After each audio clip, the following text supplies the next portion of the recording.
राजेंद्र आणि सुशील हगवणेची मटण पार्टी। वैष्णवी हगवणे हत्या प्रकरणात नवीन अपडेट समोर आली आहे। वैष्णवीचा छळ करून तिला हाल करून मारलं। तिनं आत्महत्या केल्यानंतर तिचा सासरा आणि दीर अटकेच्या भीतीनं फरार झाले होते। वैष्णवीच्या आत्महत्येनं संपूर्ण महाराष्ट्राला धक्का बसला।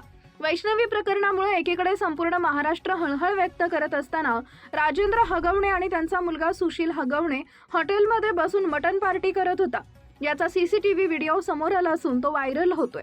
एकीकडे वैष्णवीच्या मृत्यूवर संपूर्ण महाराष्ट्र हळहळ व्यक्त करत आहे, तर दुसरीकडे तिचा फरार झालेला सासरा आणि दीर हॉटेलमध्ये मटण पार्टी करत होते। राजेंद्र हगवणे आपल्या मित्रांसोबत मटणावर ताव मारत होता। याचे सीसीटीव्ही व्हिडिओ समोर आले। 17 मे रोजी या आरोपींनी तळेगाव येथील एका हॉटेलमध्ये जेवण केले।